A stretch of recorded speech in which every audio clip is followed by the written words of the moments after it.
Et nous sommes de retour au plateau pour la dernière partie de cette émission. Nous abordons notre quatrième sujet. Nous parlons du Togo. Le port autonome de Lomé est classé 5e meilleur port en Afrique, 93e au monde, selon le classement, les derniers classements de cette revue maritime britannique, la Lloyd's List, qui a publié son dernier classement, comme je le disais, classement qui permet d'évaluer la performance des ports de différents pays dans le monde entier. Dans le top 100 figure une nouvelle fois le port autonome de Lomé qui l'année passée occupait la 94e place mais qui cette année se hisse à la 93e place avec un bond d'une place réalisé au cours de cette année. Les performances donc sont à mettre à l'actif des réformes dans le secteur du transport maritime au Togo. Le port autonome de Lomé est également le 5e meilleur port de l'Afrique après des ports en Algérie, en Afrique du Sud et en Égypte. Le port de Lomé donc vient en 5e position. Notre port donc qui est, pour le dire, donc le premier port en Afrique subsaharienne et d'ailleurs bien évidemment le premier en Afrique de l'Ouest, 93e au plan mondial et 5e sur tout le continent africain. Nous en parlons avec nos invités. Je commence par vous, Adam Adrono. Le port de Lomé réalise de nouvelles performances démontrées par ce classement de la Lloyd's List. Oui, je pense que le port autonome de Lomé vient de faire des percées qu'on a connues depuis des années successives. Ça a été donc le cas. Dans le port autonome de Lomé continue de s'affirmer comme un acteur clé dans l'économie maritime mondiale. Justement, je pense que lorsque nous avions eu la chance de visiter des stands des ports qui, naturellement, lors de nos fois, font le déplacement au Togo, et eux-mêmes également se disent ils sont des ports en eau profonde. Décidément, les élèves tentent de nous demander, des fois, on dit, le port du Bénin également dit que c'est le premier port, c'est le port en eau profonde, le port de Tema, etc.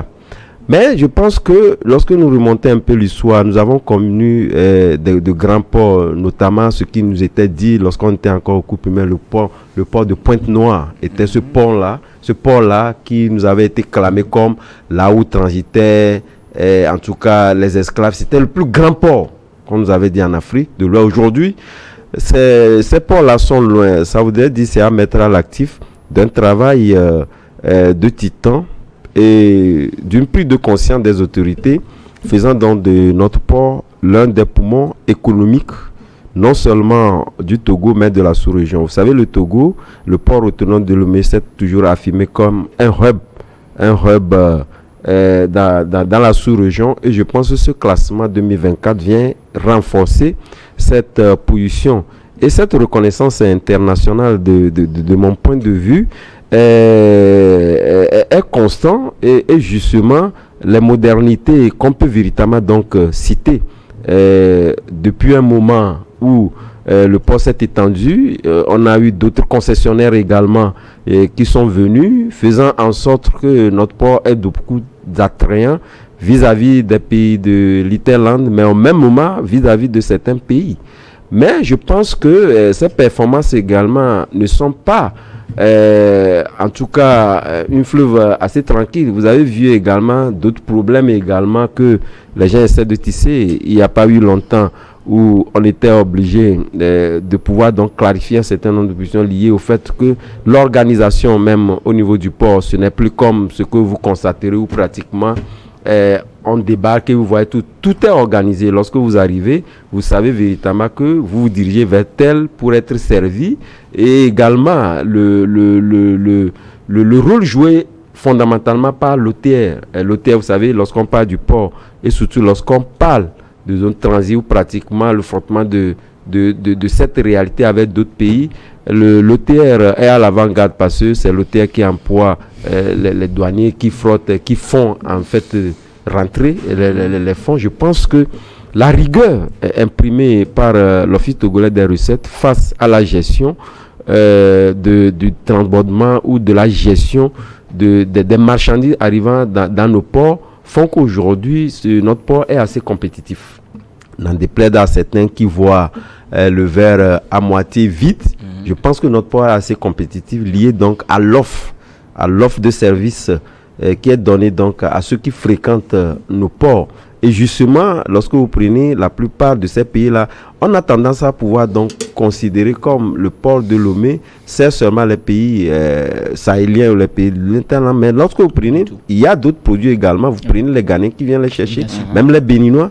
Ça dépend des capacités des ports, puisque tous les ports n'ont pas les mêmes capacités. Oui, au-delà de la capacité, mais pour contenir les types de navires. Mais au-delà de ça, c'est qu'on oublie. Parce que vous venez d'évoquer un cas assez particulier, mais au même moment, c'est la qualité également. Et les prix compétitifs. Les prix sont assez compétitifs. Et justement, comme je le disais tantôt, pas mal de problèmes lorsque vous prenez le fait que le Togo a entre-temps respecté à la lettre le règlement 14, a entre-temps affecté un peu, en tout cas ces performances-là, liées au fait qu'on a tendance, parce que vous savez, là où la corruption règne, et lorsque nous sommes en matière économique, les gens ont plus tendance à aller vers là. Et justement, le fait qu'on essaie donc de respecter les gabarits liés donc, à la charge à l'issue, les gens ont tendance à dire que voilà, on exagérait lorsque vous allez ailleurs, ou on tend à ne pas respecter cela pour préserver véritablement donc nos routes. Ça a failli affecter. Donc je pense que, étant donné, il y a ce respect-là dans l'Union, plus ou moins, de ce règlement 14-là, les gens sont revenus en de meilleurs sentiments et ont compris véritablement que, d'abord, non seulement on préserve nos rues, mais également, eux aussi, préservent la durée ou la longévité des différentes cargaisons ou des véhicules qui transportent donc ces conteneurs vers ces différents pays, y compris les pays qui ont des ports. Voilà. Gabin Adjaro, le port autonome de Lomé fait d'abord au plan mondial un bond d'une place en quittant la 94e pour se placer à la 93e place. Mais en Afrique subsaharienne, c'est également un grand bond qui permet au pays de se retrouver à la 5e place sur le continent africain, première place en Afrique subsaharienne et en Afrique de l'Ouest bien évidemment. Sur le continent, donc c'est le port de Tanger au Maroc qui occupe la première place, qui est aussi classé 19e au plan mondial. Le port Saïd en Égypte, 47e place mondiale, deuxième donc sur le continent. Le port de Durban en Afrique du Sud, 78e place, troisième sur le continent. Port de Damietta en Égypte, 90e place, 4e sur le continent, et port autonome de Lomé, 93e place, 5e sur le continent. Et oui, c'est le fruit d'un travail acharné qui propulse le port autonome de Lomé à ces places-là, notant que c'est le seul port africain de l'Afrique subsaharienne à figurer parmi dans ce classement-là. Donc ça veut dire que réellement, il y a un travail qui avait été fait depuis 2010. Des nombres de réformes avaient été mises en place par le chef de l'État, son Excellence Fosazina Nassingbe. Il y a la construction des infrastructures, la modernisation quand même de ce port-là. Avant, pour aller au port, c'était quand même de la bouillabaisse. Chacun prenait ses clics et sa claque et puis il se rend au port. Mais aujourd'hui, il y a des guichets automatiques, il y a plein de choses qui se passent au port là-bas. Avant même, il y a la corruption. Il y avait la corruption, les gens prenaient des dessous de table pour pouvoir traiter des dossiers. Mais aujourd'hui, un guichet unique, tu paies et puis les opérations se font d'elles-mêmes. Tu récupères ta marchandise au plus tôt possible. Et surtout la fluidité dans les opérations. C'est très important pour ce port-là, pour se gravir pour être à ce niveau-là aujourd'hui. Parce que avant, quand tu veux faire des opérations, c'était assez compliqué, surtout pour des gens qui ne maîtrisent pas véritablement les couloirs du port autonome de Lomé. Mais aujourd'hui, c'est assez facile de pouvoir faire des opérations. Il y a une certaine fluidité par rapport aux opérations. Même avant, il y a des opérations qui se faisaient. Tu devais faire sortir une voiture, c'est après des mois. Mais aujourd'hui, en quelques jours, tu fais sortir ta voiture, tu as tes papiers et tout. Donc, il n'y a plus véritablement des dessous de table. Tout se fait en guichet unique. Il y a la création à chaque moment des infrastructures, la construction de nouveaux quais à chaque moment. Et même, il y a des ports secs qui se construisent, ce qui fait que le port n'est plus véritablement occupé comme ça.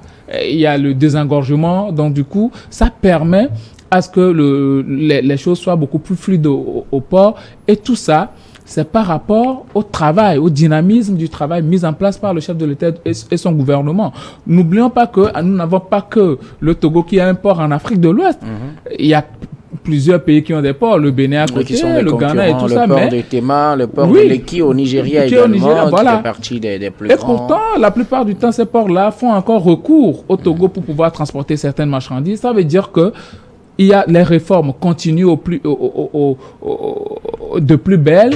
Et à chaque moment, on essaie d'améliorer beaucoup plus. Donc aujourd'hui, si on arrive à avoir quand même, moi c'est la place de 93e mondial qui m'intéresse. Parce que bon, en Afrique, nous savons que bon, nous avons un très bon port qui est en train de faire des performances. Mais si on arrive à intégrer le top 100 mondial, ça veut dire que le travail qui avait été fait et qui continue d'être fait est alloué et nous devons continuer sur cette lancée-là. Côté énergétique aussi, le port s'est doté de plusieurs matériaux pour qui aujourd'hui permet au port d'être assez autonome énergétiquement parce que vous savez, dans la zone portuaire, il y a plusieurs entreprises qui tournent autour, des gens qui font venir des cargaisons de partout et tout ça. Et notre économie, c'est quand même très important de le souligner, fleurit grâce à ce port-là parce que que ce soit les sociétés de transformation et autres là qui font venir certaines marchandises de l'extérieur pour pouvoir les transformer ici, ils ont besoin que ces choses-là se fassent le plus rapidement possible pour travailler. Donc, si le port permet à ce que comment vous appelez ça, transbordement ou bien quelque chose du genre, ça se fasse au plus tôt possible et que, bon, même les marchands, les commerçants qui sont ici arrivent à récupérer leur production le plus tôt possible. Parce que il me semble que bien avant, quand tu commandes des produits, tu peux faire 4 à 5 mois pour rentrer en possession de ce produit-là. Parce que non seulement quand le produit arrive au port, ça prend un temps fou pour que, bon, les démarches se fassent, mais aujourd'hui, aussitôt venu, aussitôt fait. Le plus important, que toi-même tu sois sur les lieux, que tu dis, bon, je veux mon produit, tant. Et puis, ça se fait. Donc, pour moi, je pense que le Togo a intégré le top 100, c'est une très bonne chose. On doit continuer par performer et surtout, je ne sais pas si on doit encore créer un nouveau port sec au niveau de Atakpamé ou bien quelque chose du genre pour désengorger un peu plus le port et permettre une certaine fluidité. La seule chose, le seul hic sur lequel moi je fais un peu je me dis, bon, peut-être c'est au niveau du traitement de certains employés par certaines sociétés, pas le port en lui-même, mais par certaines sociétés qui emploient des gens, mais qui n'arrivent pas à les rémunérer convenablement. On a parlé des dockers et tout ça, je ne vais pas revenir, mais je pense que, bon, la direction du port autonome de Lomé et le ministre doivent quand même y plancher, même si ça ne relève pas de leur domaine, doivent plancher pour que, bon, les Togolais qui travaillent au port soient bien dans leur peau et que, bon, vous savez, quand on est bien traité, on travaille bien. Donc, si le port est arrivé à ce niveau-là aujourd'hui, ça veut dire que ceux-là aussi y ont contribué. Donc, il faut les mettre à condition pour que ces gens-là arrivent à déployer beaucoup plus d'énergie dans les travaux qu'ils font.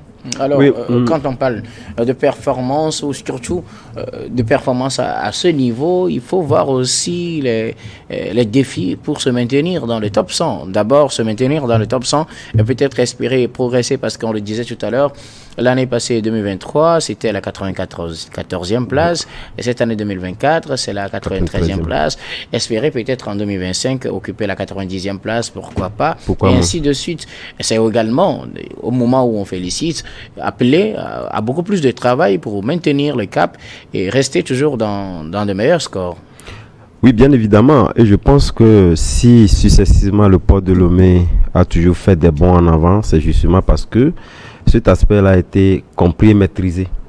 Vous savez, depuis l'extension de notre quai, le Togo a acquis en tout cas de nouveaux matériaux. Le matériel, la logistique a beaucoup changé.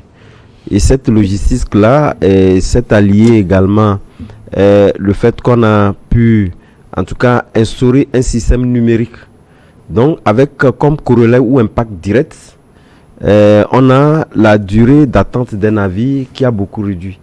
Et donc, c'est ce qui fait que notre port, avec cette modernité, a posé des bases alléchantes et qui permet d'être assez compétitif et donc incitatif également. Ces dispositions sont assez incitatives. Ça fait que des navires, au lieu de passer des temps d'arrêt qui sont très coûteux, pour eux, avec cette modernité dont le Togo a toujours continué. C'est ce qui fait d'ailleurs même qu'il est toujours maintenu dans ce bond en avant-là. Vous l'avez dit, on ne va pas donc dormir sous nos lauriers. C'est justement le temps d'appeler également à certains défis. Et je le disais tantôt, au-delà, les défis sont également énormes.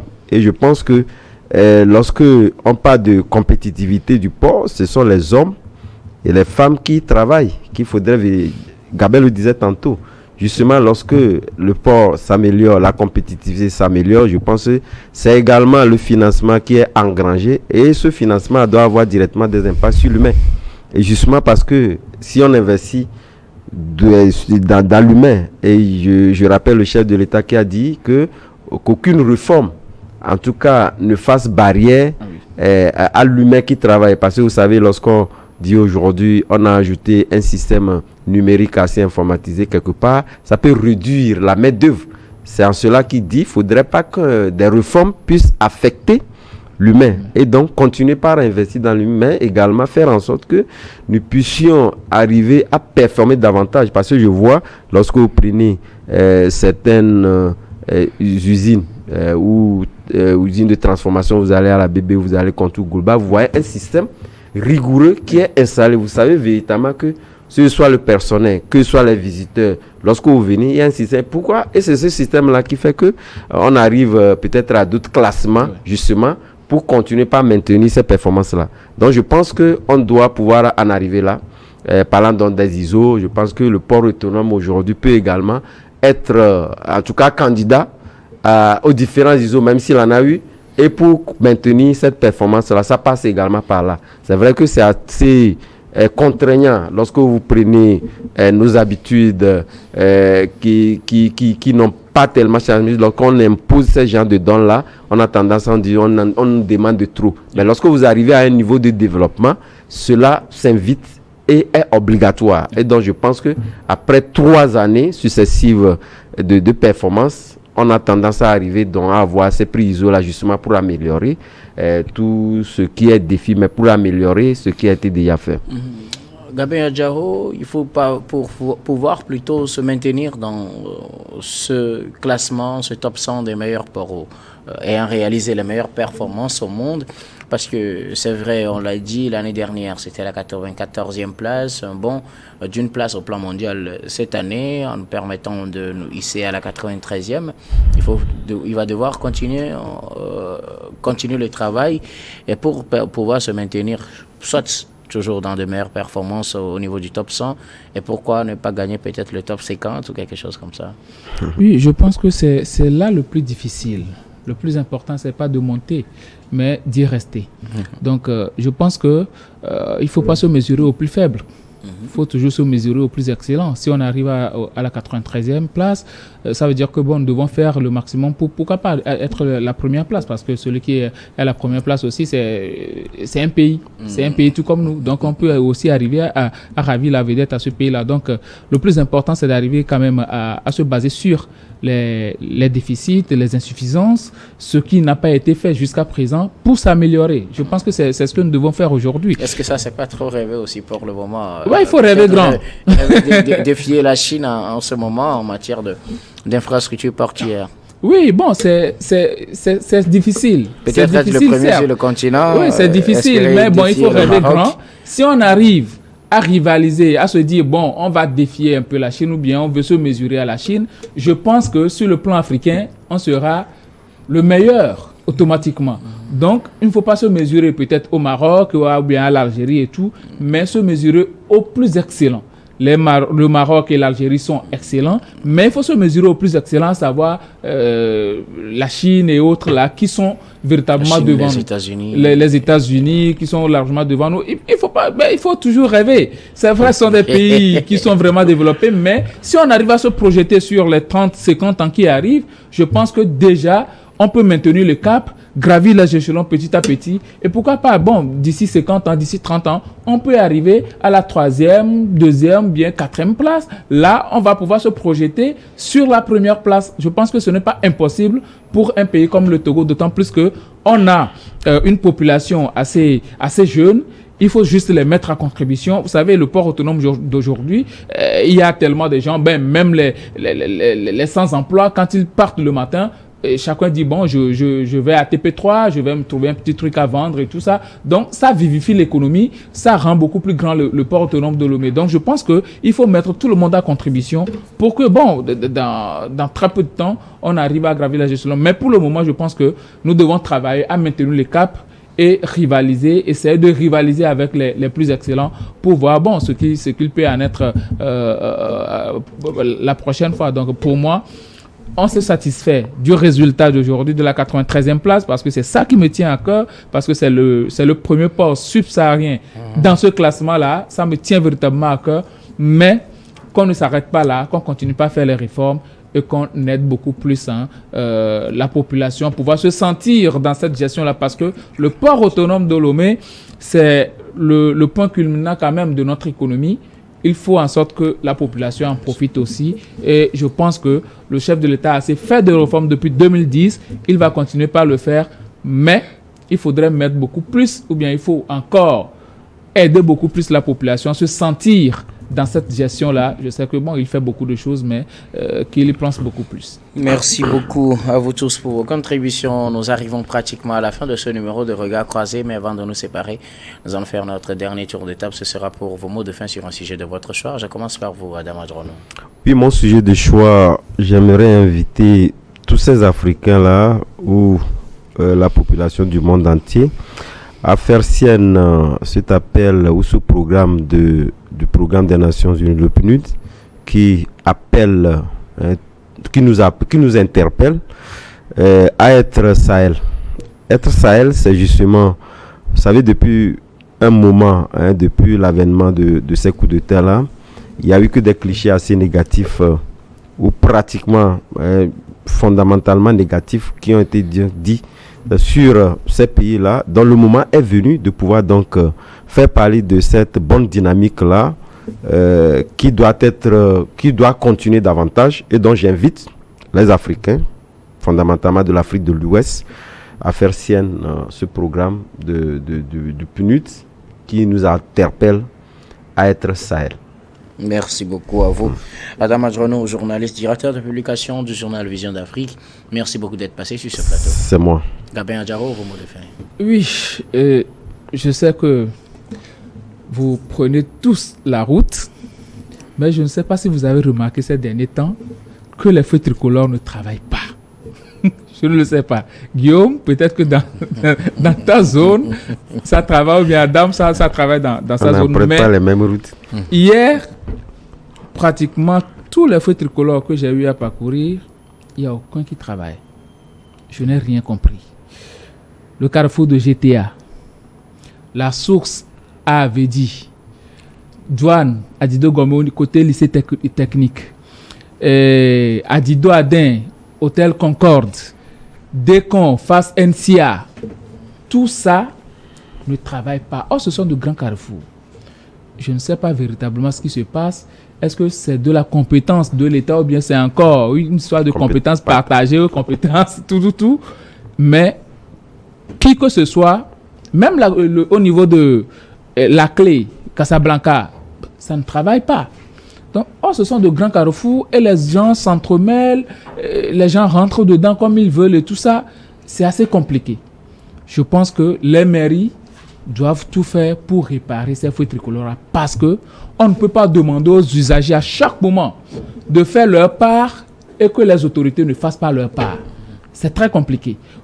Côté Adido Gomé ou bien face à Adebayo Torchi là-bas, mais les deux s'allument, le rouge et le vert. À un moment, tu te demandes si j'y vais ou bien si je m'arrête.